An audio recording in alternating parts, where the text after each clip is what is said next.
Assalamu alaikum. I am Baya Arshid and today we are going to discuss the Kachru's model. Kachru's model, which is also known as three Englishes model or three circle model of World English. So first of all, what is World Englishes?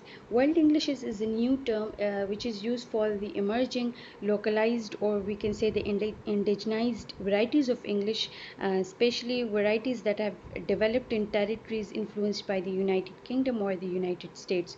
So this term World English is different from the term World English. World English is basically a term which is used for the a standard variety for the English, which is like we can say that it is a term for we can use it for the lingua franca. So the English, the language that is used for global activities for the international communication. So we call it a World English. But World English is a different term. It is used for the different varieties of Englishes that we have spoken in different areas of the world. So, the study of world Englishes consists of identifying varieties of English used in diverse socio-linguistic contexts globally, and we analyze the socio-linguistic histories, the relation of society and language in it. We also study the cultural backgrounds and the use of the we can say the function that language plays in that area. The function influence the use of English in different regions of the world. So we study it in world Englishes. Now, as we all know that English has been spread into is a widespread language which is spoken around the globe. It is a global language. So the spread of English around the world is often discussed in terms of three distinct groups of users. So we have three different groups of users.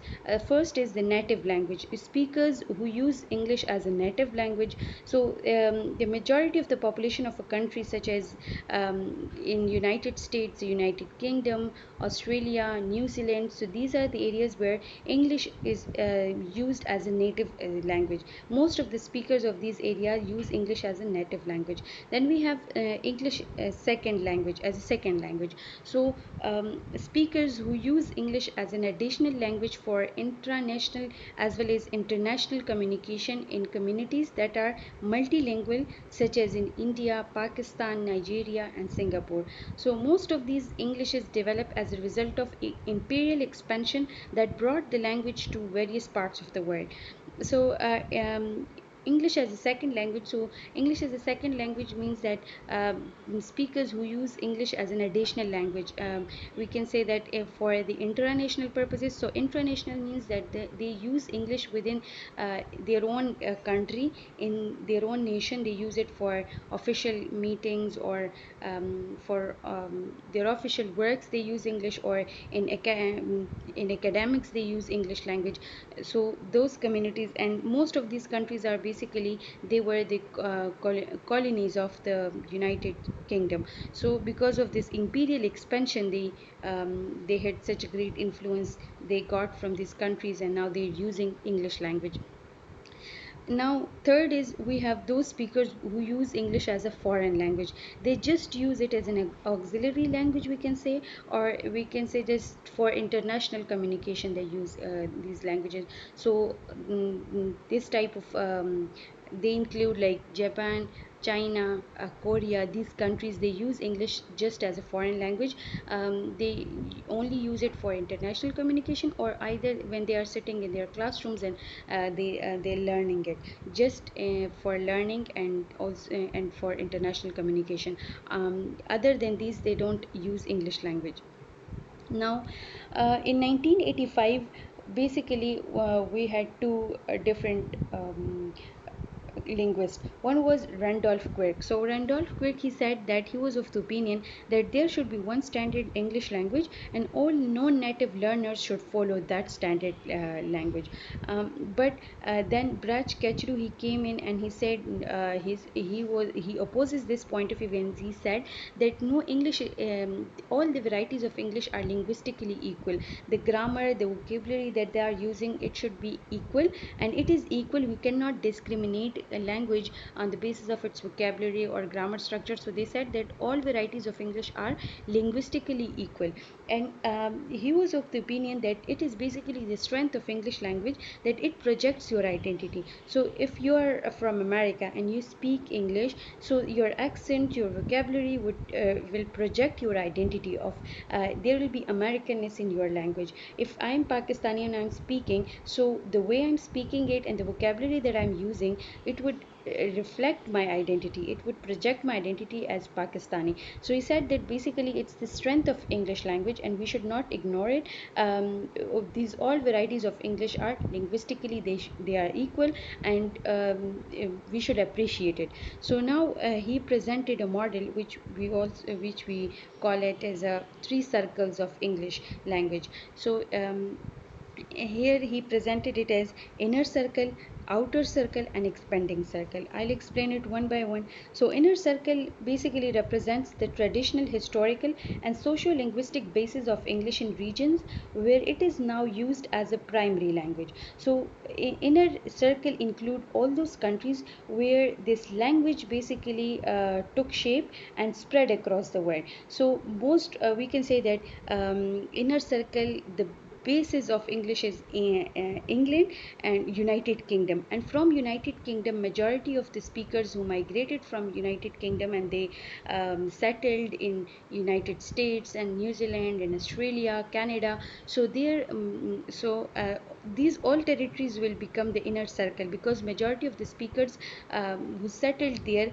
they adopted English as a native language. Their language was English language, and they settled in these areas. So we can say that English is the native language or mother tongue of most of the people in this country. So the total number of English speaker in the inner circle is as high as 380 million, of whom some 120 million are outside the United States.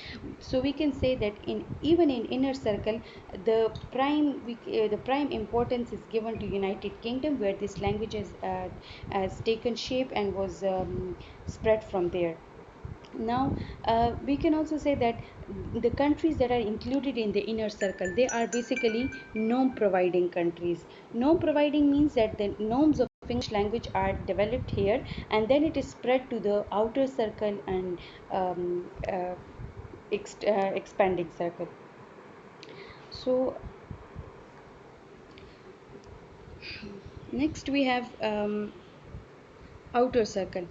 Outer circle is basically in these regions English is not the native tongue but serve as a useful lingua franca between ethnic and language groups. Higher education, the legislature and judiciary, national commerce, and so on may all be carried out predominantly in English. So just look at Pakistan, where English is not a native language. We don't use it as a native language, we don't use it in our homes, but we use it in our education, in our schools, we use it in our judiciary, our parliament, national commerce, our legislature, all is in English language. So we can say that it is an additional language. Outer circle, so this circle includes India, Nigeria, Bangladesh, Pakistan, Malaysia, Tunisia, Kenya, non-Anglophone South Africa, the Philippines, colonized by the United States and others. So the total number of English speakers in the outer circle is estimated to range from 150 million to 300 million.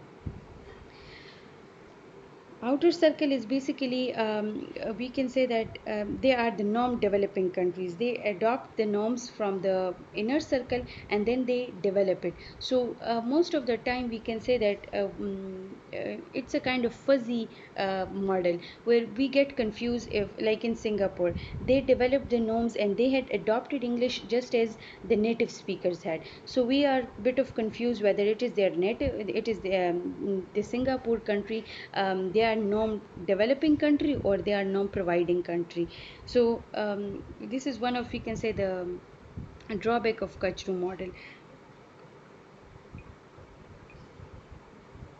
Okay, now the third is expanding circle. Expanding circle include countries where English plays no historical or governmental role, but where it is nevertheless widely used as a medium of international communication. This includes much of the rest of the world's population not categorized above, including territories such as China, Nepal, Russia, Japan, non Anglophone Europe, especially the Netherlands and Nordic countries, South Korea and Egypt. And they are the norm dependent country. Norm dependent, they fully depend on the norms originally produced by the native speakers of the inner circle, and they generally do not develop or reproduce English. So, this is all about the Kachru's model.